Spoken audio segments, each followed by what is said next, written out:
ترتجل بصوت وخيل فما لك في الأرض درب صحيح.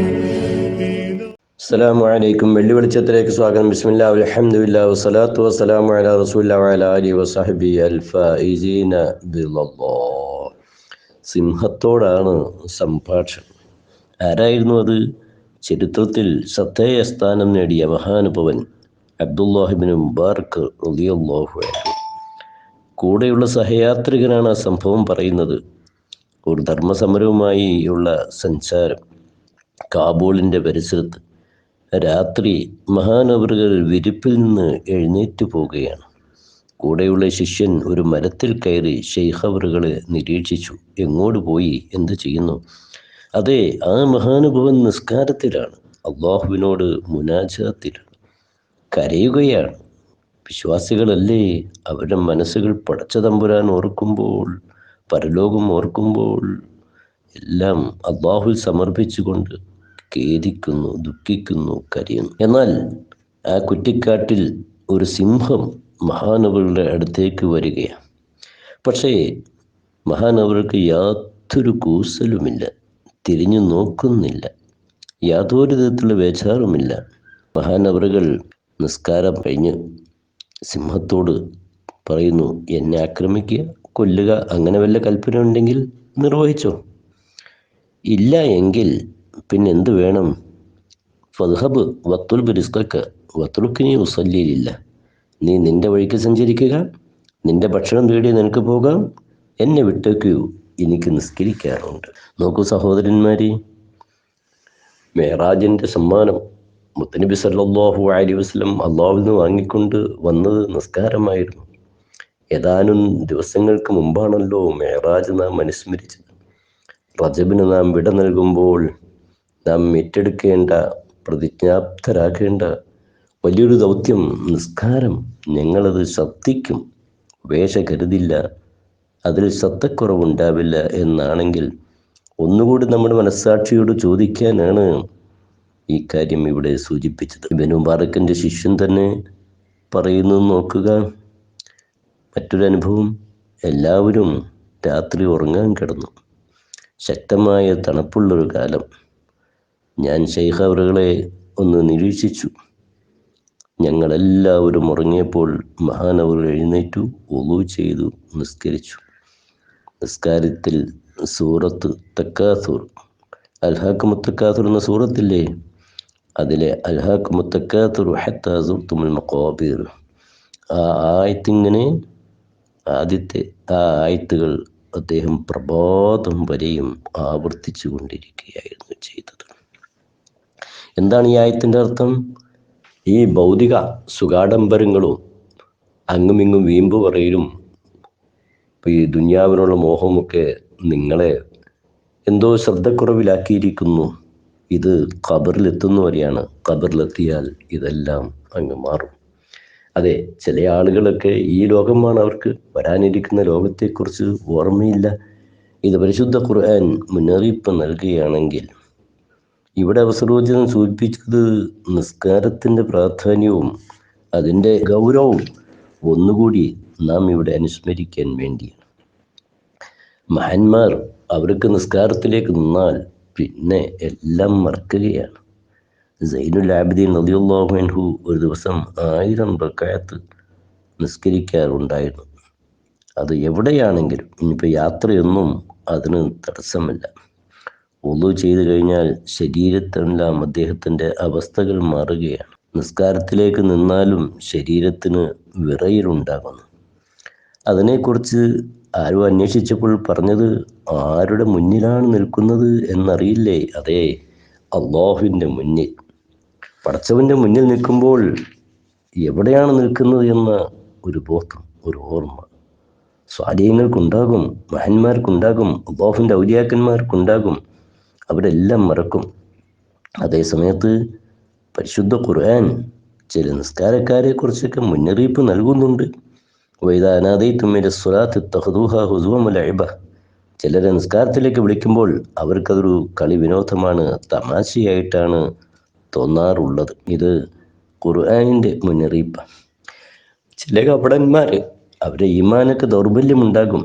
നിസ്കാരം അവർ ചിലപ്പോൾ ചെയ്തെന്ന് വരും. എന്നാൽ ഖാമു കുസാല യുറാഊന നാസ, മടിയന്മാരും അരസന്മാരുമായി ജനങ്ങളെ എന്തൊക്കെ കാണിക്കാൻ വേണ്ടി ചില വിക്രികൾ ചെയ്തു കൂട്ടുന്നത്. എന്നാൽ അതല്ലാതെ മറ്റൊരു ലക്ഷ്യവും അതിലില്ല. അഥവാ നിസ്കാരത്തിൻ്റെ ആത്യന്തിക ലക്ഷ്യം സർവശക്തായ അള്ളാഹുവിൻ്റെ മുന്നിൽ സർവസ്വവും സമർപ്പിക്കുക. ഈ ലക്ഷ്യം അത്തരക്കാർക്കുണ്ടാകില്ല എന്ന് പരിശുദ്ധ ഖുർആൻ മുന്നറിയിപ്പ് നൽകുന്നുവെങ്കിൽ, നിസ്കാരത്തിൻ്റെ കാര്യത്തിൽ അശ്രദ്ധയും യാതൊരു വിധത്തിലുള്ള തയ്യാറെടുപ്പുമില്ലാത്ത ഒരു വിഭാഗം ആളുകളെക്കുറിച്ച് പരിശുദ്ധ ഖുർആൻ അതേറെ ഗൗരവമായി കൊണ്ടാണ് പറയുന്നത്. فخلف من بعدهم خلف أضاعوا الصلاة واتبعوا الشهوات فسوف يلقون غيا. ഇവിടെ വരാനിരിക്കുന്നൊരു വിഭാഗത്തെയാണ് ഖുർആൻ പരിചയപ്പെടുത്തുന്നത്. അവർ നിസ്കാരം പാഴാക്കിക്കളയും. അവരുടെ ശാരീരിക താല്പര്യങ്ങൾക്കും അത്യാഗ്രഹങ്ങളും ഒത്തുകൊണ്ട് എന്തൊക്കെയോ ചെയ്തു കൂട്ടുന്നു. ഇത്തരക്കാർക്ക് എന്ന ഒരു സങ്കേതമാണ് പിന്നീട് വരാനുള്ളത്. അത് നരകം തന്നെ, നരകത്തിലെ ഭീകരമായ ഒരവസ്ഥയാണ്. ഖാല വഹ്ബ് ബിൻ മുനഹ്ബ് റളിയല്ലാഹു അൻഹു അൽ ഗയ്യു നഹ്റുൻ ഫീ ജഹന്നം. വഹ്ബ് ബിൻ മുനഹ്ബ് എന്ന മഹാൻ പറയാണ്, ഗയ്യ് എന്ന് പറഞ്ഞാൽ നരകത്തിലെ ഒരു പുഴ. ബഈദുൻ ഖഹ്റു ശദീദുൻ ഹദ്, അതിൻ്റെ ആഴം ഏറെയാണ്, ചൂട് കൂടുതലാണ്. ഖബീസുൻ തുഅമു, അതിൻ്റെ രുചി വളരെ വളരെ വൃത്തിഹീനമാണ്, വെടക്കാണ്. ഇങ്ങനെയൊക്കെ പറയുന്നു. ഇബ്നു അബ്ബാസ് റളിയല്ലാഹു അൻഹുമാ പറഞ്ഞു, അൽ ഗയ്യു വാദിൻ ഫി ജഹന്നമ. ഗയ്യ് എന്ന് പറഞ്ഞാൽ അതും നരകത്തിലെ ഒരു ചെരുവ് തന്നെയാണ്. എന്നാൽ നരകത്തിലെ മറ്റു ചെരുവുകളെ അപേക്ഷിച്ച് ഈ ഗയ്യ് വളരെ ഭീകരമാണ്. അത്താ റളിയല്ലാഹു അൻഹു പറഞ്ഞു, അൽ ഗയ്യു വാദിൻ ഫി ജഹന്നമ യസിലു മിൻഹു ദമുൻ വഖയ്ഹുൻ. രക്തവും ജലവും ഒലിച്ചു വരുന്ന ഒരു ചെരുവാണ് ഗയ്യ് എന്ന് പറയുന്നത്. കഅബ് റളിയല്ലാഹു അൻഹു പറഞ്ഞു, അൽ ഗയ്യു വാദിൻ ഫി ജഹന്നമ, ആഴമേറിയ ഒരു ചെരുവ് തന്നെയാണ് കഅബ് റളിയല്ലാഹു അൻഹു പറയും. ഇങ്ങനെ ചില മഹാന്മാരൊക്കെ വിശദീകരിച്ചു. അതെ, നിസ്കാരം ഒഴിവാക്കുന്നവർക്കൊക്കെ പോകാനുള്ള സങ്കേതം ഇതാണ് എങ്കിൽ, റജബിന് വിട നൽകി വിശുദ്ധ ശഅബാനിലേക്ക് നാം എത്തി നിൽക്കുമ്പോൾ, പ്രിയപ്പെട്ട സഹോദരങ്ങളെ, നിസ്കാരമെന്ന് സൂചിപ്പിച്ചു എന്ന് മാത്രം. അതിൻ്റെ ഗൗരവം ഉൾക്കൊണ്ടുകൊണ്ട് നമ്മുടെ കുടുംബങ്ങൾ നിസ്കാരത്തിൽ ശ്രദ്ധയുണ്ടാകണം. ഇബ്രാഹിം നബി അലൈഹി സ്വലാത്തു വസ്സലാമിൻ്റെ പ്രാർത്ഥന ഖുർആൻ നമ്മെ പഠിപ്പിക്കുന്നുണ്ടല്ലോ.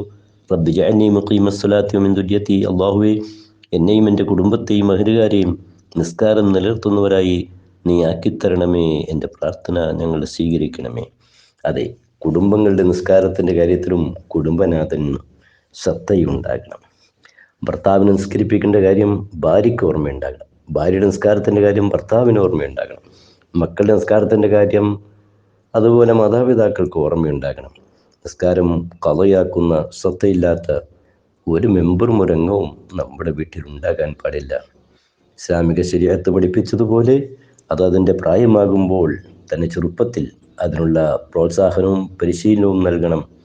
10 വയസ്സായിട്ടും ചെയ്തിട്ടില്ലെങ്കിൽ ചെറിയ ശിക്ഷയാകാമെന്ന് പറഞ്ഞല്ലോ. അതെ, ആ രീതിയിലൊക്കെ നാം അതിനുവേണ്ടി ശ്രമിക്കുക. ഒപ്പം പ്രിയപ്പെട്ടവരെ, ഇപ്പോൾ നാം ശഅബാൻ മാസത്തിലാണല്ലോ. റജബും ശഅബാനും വിശ്വാസികൾ നല്ലൊരുക്കത്തിലാണ്, തയ്യാറെടുപ്പിലാണ്, തഖ്വയുടെ മാർഗത്തിലാണ്, ഭക്തിയുടെ വഴിയിലാണ്. മുത്തനബി സല്ലല്ലാഹു അലൈഹി വസല്ലം തങ്ങൾ കാന യസൂമു ശഅബാനകുല്ല, ശഅബാൻ മുഴുവനും പ്രവാചകൻ നോമ്പ് എടുക്കാറുണ്ടായിരുന്നു എന്ന് പറഞ്ഞാൽ, റമദാൻ കഴിഞ്ഞാൽ പിന്നെ റജബ് ശഅബാനിലൊക്കെയാണല്ലോ പ്രവാചകൻ്റെ നോമ്പുകൾ അധികവും ഉണ്ടാകുന്നത്. അത് ശഅബാൻ മാസത്തെ ആദരിക്കുകയാണ്, അതിൻ്റെ പ്രത്യേകതകൾ ഉൾക്കൊള്ളുകയാണ്. മുത്തനബി സല്ലല്ലാഹു അലൈഹി വസല്ലം ഒരു ചോദ്യമുണ്ട്, തദ്റൂന ലിമ സുമ്മിയ ശഅബാൻ, ഈ ശഅബാൻ എന്ത് എന്ന് പേര് വയ്ക്കാൻ കാരണം എന്താണ് നിങ്ങൾക്കറിയുമോ? സ്വഹാബത്ത് പറഞ്ഞു, അല്ലാഹു റസൂലുഹു അഅലം, അല്ലാഹും റസൂലും അറിയാം. അപ്പോൾ മുത്തനബി സല്ലല്ലാഹു അലൈഹി വസല്ലം തങ്ങൾ പറഞ്ഞു, ലിഅന്നഹു യതശഅബു ഫീഹി ഖൈറുൻ കതീർ, ധാരാളം നന്മകൾ അല്ലാഹുവിൻ്റെ ഭാഗത്തുനിന്ന് കൊണ്ട് പെയ്തിറങ്ങുന്ന, പ്രവഹിക്കുന്ന വളരെ വിശിഷ്ടമായ ഒരു മുഹൂർത്തമാണ് ശഅബാൻ. ഹബീബായ മുത്തനബി സല്ലല്ലാഹു അലൈഹി വസല്ലം പഠിപ്പിച്ചുവെങ്കിൽ സ്വന്തം ജീവിതത്തിൽ ആ ശഅബാനെ അവിടുന്ന് പ്രത്യേകം പരിഗണിച്ചിരുന്നു. അവിടുത്തെ അസ്ഹാബും പരിഗണിച്ചു, മുൻകഴിഞ്ഞ മഹത്തുക്കളും പരിഗണിച്ചു. ചില തത്വജ്ഞാനികൾ പറഞ്ഞിട്ടുണ്ട്, ഖാല ബഅദുൽ ഹുക്മ ഇന്ന റജബ ലിൽ ഇസ്തിഗ്ഫാരി മിനദ് ദുനൂബ്, റജബ് ദോഷങ്ങളിൽ നിന്ന് പൊറുക്കലിന് തേടാനുള്ളതാണ്. വശഅബാന ലി ഇസ്ലാഹിൽ ഖൽബി മിൻ ഉയൂബ്, വൃത്തിഹീനങ്ങളിൽ നിന്നുകൊണ്ട് മനസ്സിനെ ഹൃദയത്തെ ശുദ്ധീകരിക്കാനുള്ളതാണ് ഷഅബാൻ മാസം. റമളാൻ ലി തൻവീരിൽ ഖുലൂബ്, മനസ്സുകൾക്ക് ഹൃദയങ്ങൾക്ക് പ്രകാശം നൽകാനുള്ളതാണ് റമളാൻ മാസം. ലൈലത്തുൽ ഖദ്ർ ലിതഖറുബി ഇലല്ലാഹി തആല, ലൈലത്തുൽ ഖദ്ർ നാം പ്രതീക്ഷിക്കുന്ന ലൈലത്തുൽ ഖദ്ർ അത് അള്ളാഹുവിലേക്ക് കൂടുതൽ അടുപ്പമുണ്ടാകുന്നതാണ്. അതെ, വിശിഷ്ട മാസങ്ങളും സമയങ്ങളും മുഹൂർത്തങ്ങളും അള്ളാഹു നിശ്ചയിച്ചത് നമ്മുടെ നന്മയ്ക്കാണ്, നമ്മുടെ വിജയത്തിനാണ്, നമ്മുടെ ഉയർച്ചയ്ക്കാണ്. അതുകൊണ്ട് തന്നെ വിനിഷ്ടമാക്കാതെ ഈ സന്ദർഭങ്ങളുടെ വൈശിഷ്ട്യവും വൈപുല്യവും മഹത്വവും നാം ഉൾക്കൊള്ളണം. വിശിഷ്ടമായ നിസ്കാരം അതിൻ്റെ ഗൗരവവും പ്രാധാന്യവും ഉൾക്കൊണ്ട് അത് ഒഴിവാക്കുന്നതിനുള്ള ഭീകരതയും മനസ്സിലാക്കിക്കൊണ്ട് ഈ പുണ്യനിമിഷങ്ങളെ, പ്രത്യേകിച്ച് റമളാൻ്റെ മുന്നൊരുക്കമായി നമ്മിലേക്ക് സമാഗതമായ ശഅബാനെ വളരെ ഫലപ്രദമായി ഇബാദത്തുകളിൽ, താഅത്തുകളിൽ, അള്ളാഹുവിൻ്റെ പൊരുത്തത്തിൽ സമർപ്പിക്കാൻ, വിനിയോഗിക്കാൻ നമ്മൾ ശ്രമിക്കുക. നമ്മുടെ കുടുംബങ്ങളും ആ ശ്രമത്തിൽ പങ്കുചേരട്ടെ.